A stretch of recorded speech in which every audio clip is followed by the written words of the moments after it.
Hey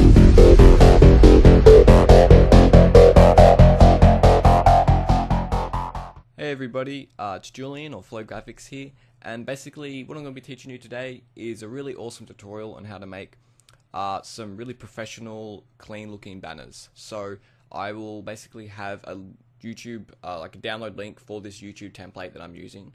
So I will be making a YouTube banner in this tutorial, though you can use this for Twitter or your website or anything really.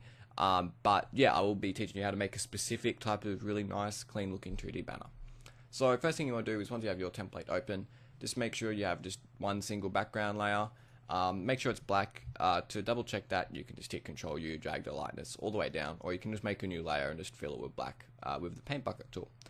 So once you've done that, just double click on that layer to open up its layer style settings, and then we just want to click on the gradient overlay. And next you just want to drag down the opacity of that gradient overlay to around 10%, seems to look good. So this will apply to the whole document, but all we're really looking is that center banner, which we're actually going to be using. So I'm just going to hit OK now, and then just rasterize that layer style. So what I want to do now is just add a little bit of color to the scene. So I'm just going to make a new layer, go to my paintbrush tool or hit B on my keyboard, and then make sure the hardness is all the way down. You can just right click on your screen to check that.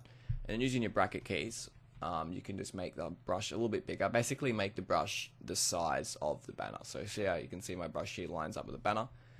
And now center that brush with the top half of the banner, and then basically hit, well, actually make sure it's colored first. So I'm going to choose blue for my banner. So I'll choose a nice blue color that I like, so that seems to be pretty good.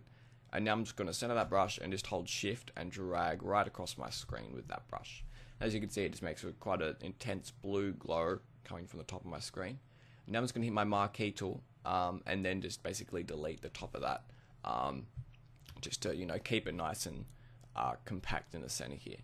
And now with that layer, I'm just going to turn down the opacity until I just get a nice subtle blue glow. So around 8% looks good. Anything from 8 to 10% will probably be fine, or 5 to 10% really. But 8%, that looks good for me. So now I'm just going to make one more layer, new layer there, and then now I'm just going to make sure my brush is set to white. Go to my brush tool again, make sure my hardness is still all the way down, and then just scale up my brush so it covers basically 2/3 of my center part of the banner, and then just make sure it's aligned in the center, and then just click once, and all this will make is quite a bright white glow coming out from the center there. And then I'm just going to trim down the sides there. You don't have to trim down the sides, but I'm just doing it to keep it nice and neat. What you can actually do is just make a new layer, and then just make sure you've used the marquee tool to select both those outer regions, and then you can just fill it with black or something, and then just make sure that layer stays on top, and then you can always see exactly the workspace that you're working on. So getting back onto the topic, with this white brush we just put down, what I'm going to do now is just change the blend mode to overlay, and all this will do is just basically add a bit of white and nice white glow to the center of the screen, just to add a little bit of depth. And that looks pretty good as it is, but it needs a little bit of variation. So what I'm going to do now is just create another new layer. Go to my brush tool, scale it down a little bit, so that seems to be pretty nice there, and then make it a slightly off color. So I have a blue at the moment, so I'll just drag down my hue a little bit here to sort of like an off cyan sort of turquoise blue. So it looks pretty good there. And now I'm basically just going to randomly paint some little highlights around the edges of my screen, just to give it a nice little bit of variation. And again, I'm just going to cut off the top and bottom of that. And I could just hit it to overlay, or I'd rather just keep it to normal and then just turn down the opacity for this, and just make the opacity very, very subtle. So around 5% seems to work pretty well for this. And then now I've got my basic background in, I'm just going to group these layers. So I can just hold shift, make sure I got the first layer or the top layer selected, and then just hold shift or control, and then just click my layers, and then just press Control G. And all that does is just group all my layers into one group. Now I can just name this background. Okay, so now I've got my background in, I can start making my text in the center. So I just want to go to my type tool or hit T on my keyboard and just type in some text. So I'm just going to say flow and then a new line graphics, and then I'm going to make that top text a bit bigger so it basically matches up with the word graphics. So all I can do now is just hold control whilst on the size of my type, just to the right of the type up here, and just hold control and click and drag, and it'll actually dynamically sort of scale up my font there. And then what I will do actually is just make that bottom word graphics just a non-bold version of the font I'm using. And you're going to zoom in a little bit. You can just hit Control and then the bracket keys on your keyboard to zoom in and out to see what you're doing. And whilst having my font highlighted, I can also change the color. So I'm just going to change the color to white. And there we go. So what I'm going to do now quickly is just add a bit of a drop shadow. We just want a subtle one, nothing too crazy. So I'll turn up the size a little bit. I think the size around 10 and then the distance around 5 seems to be pretty nice. Make sure the opacity is all the way up and just hit OK. And right now I'm just going to right click on that layer and just do copy layer style. Because if you have a logo or anything you want to input now, just drag that into the text document or the Photoshop document. I have a logo that I made in Illustrator, so it's a vector, so I can basically scale it how I want. So I can just drag in that. If you have another logo in another Photoshop document or something, just drag that in. And all I'm going to do now is just make sure I scale this logo so it's the exact same height as both pieces of my text. It should automatically snap to the bounding box of that text. And once you got your logo in, just make sure you align it to the left of your text and leave a little space. So that seems to be pretty good. And the logo is not white yet, so what I'm going to do is just rasterize that, double click on it and just add a color overlay and change that color overlay to white. And whilst I'm also doing this, I'll add the drop shadow as well, and remember the settings we had from before, so I'll hit OK. And then we can go back on other layer style and then we can see the drop shadow. We had 5 and then 10.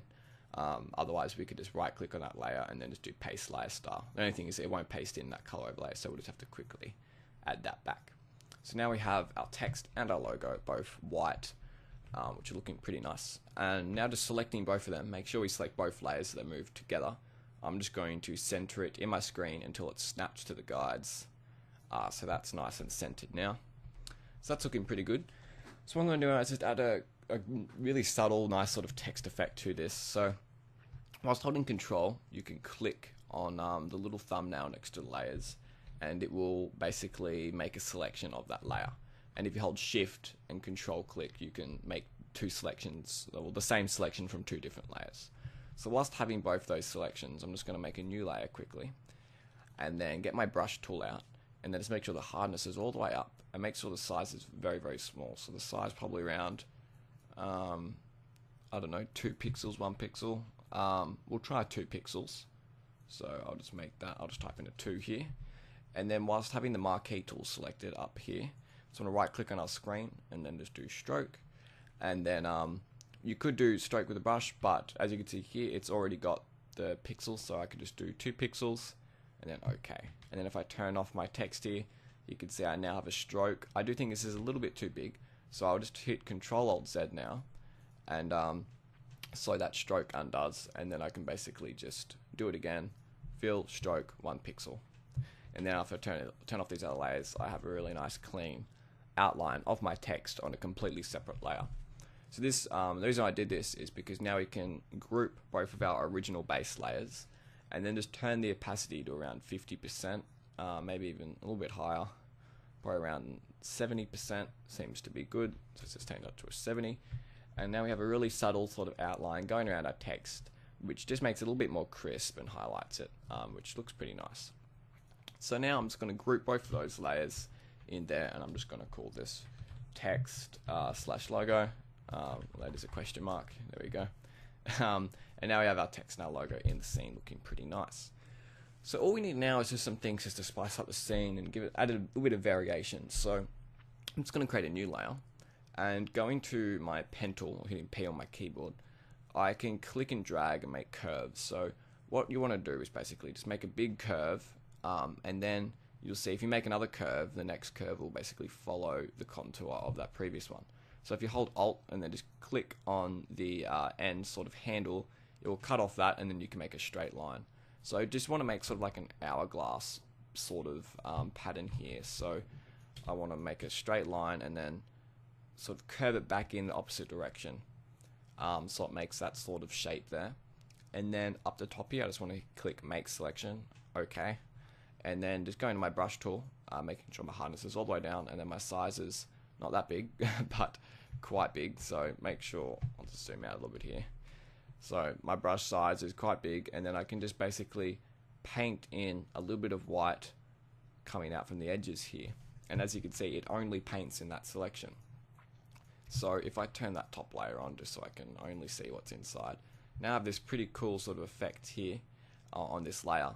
And what I'm going to do is just change the blend mode to overlay, and now I have this sort of really cool effect in the background. And I can just hit Control D on my keyboard and then Control T to transform, and I can basically duplicate it and then rotate it around and, you know, paste it again and do some more things with it. So I'll duplicate it one more time and just add it over here.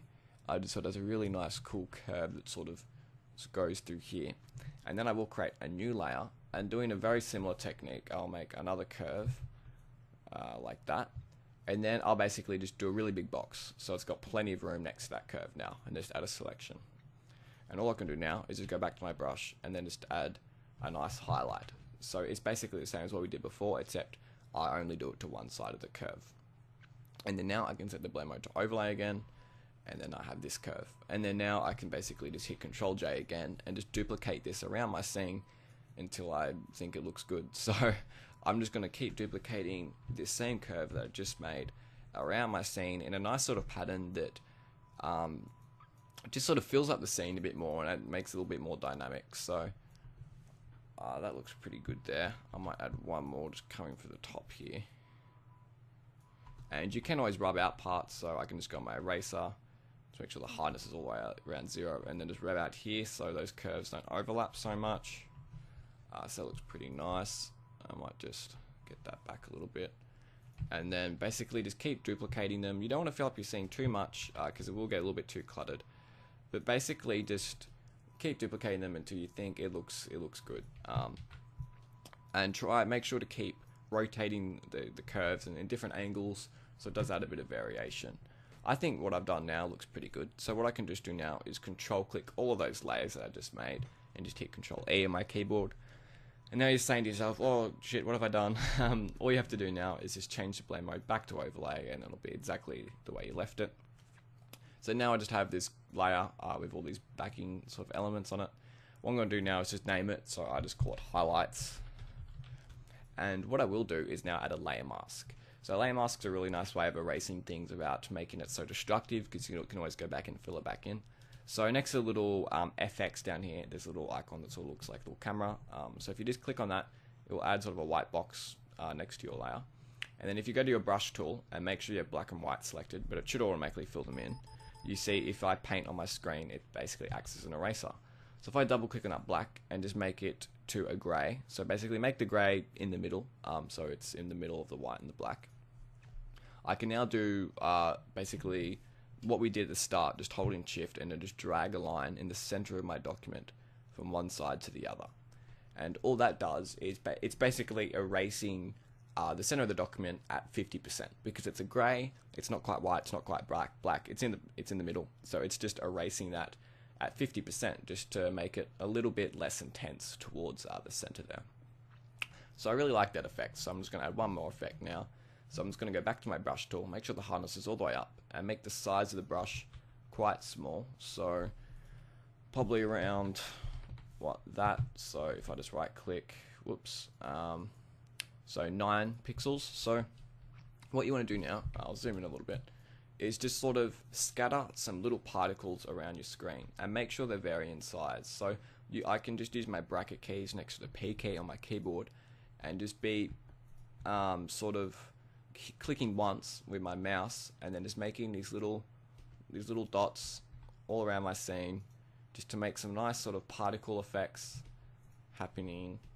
I think that looks pretty good as it is. So yeah, so all we want to do is just make a nice little sort of cluster of little dots, and what I can do now is just hit Control J on my keyboard and basically just duplicate that around my scene and just sort of add it in different ways. So duplicate it again, I can add some more over here, and you can always rotate it in different ways so it doesn't obviously look like it's duplicated. I might add some up the top here so it looks like they're sort of emitting from this light above my text. Just trying to find a nice rotation. And you can always just rub some out, so whoops, if you don't like the sort of the way some of them are, if they're overlapping your text or anything, you can just always go in your eraser and just rub some out. I'll just duplicate it once more. I'll add a couple down the bottom here, like that. I think that looks pretty good there. So now I have all those layers. I can just hit Control E on my keyboard. Oh, forgot that one. And I'll just call these, I don't know, dots. So I'll just call them dots.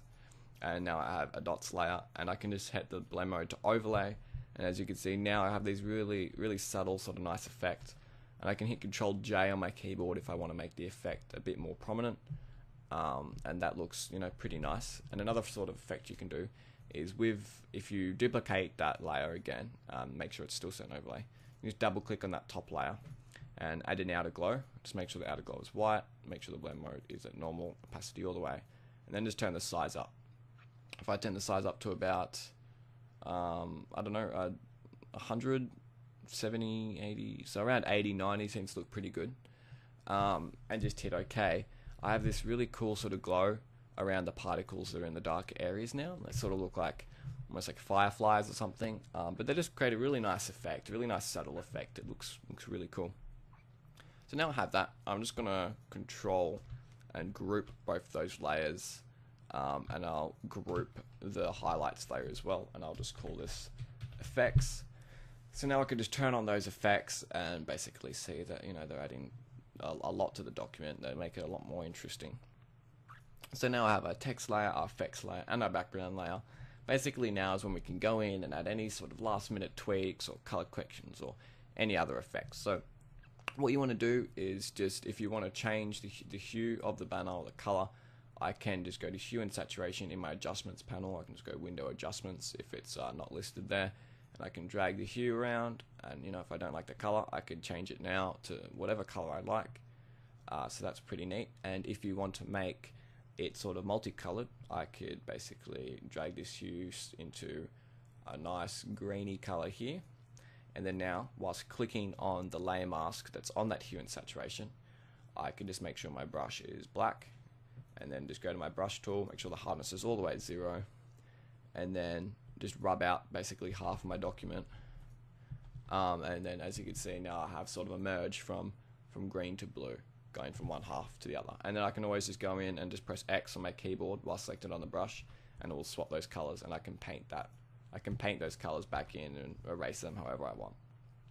So if you want to make sure the gradient's nice and centered, you can just keep erasing them until you feel like it works nicely. Or you can also just change the brush to gray and then do one big one in the center, and that will basically make sure there's a really nice smooth gradient going from one side of the document to the other. So that's basically it, guys. If you want to do any other effects, I'd suggest just doing some little glows. So I could just go in with white now and just basically do a quick little glow around my center here, and then just change the blend mode to overlay, and then I could just turn down the opacity a little bit. So if I turn down the opacity to about 35%, I get a really subtle sort of glow coming around my text there. I might even turn it down a little bit more to about 19-20%. Seems to be pretty good. And it really just makes a really nice, clean, professional banner that's nice and simple, but it looks really nice and effective. So I hope you really like this tutorial, guys. Also, one quick tip: if you're saving this banner out, make sure you go File, Save for Web, and save it as a PNG 24, because your colors look a lot better and really nice on the web if you do save for web as a PNG 24 as to just saving as a JPEG or a normal PNG. But as I was saying, if you did like this tutorial and you want to see more tutorials on how to make different sorts of banners and different sorts of effects, definitely leave a like in the video, because if you guys, if I get a lot of feedback on a video, I'll make more. So if you have any suggestions for any sorts of content you would like me to make, be sure to let me know, and be sure to leave a like on the video. So I really hope you enjoyed the video, everybody. Have an awesome day. It's been Flo here. See ya.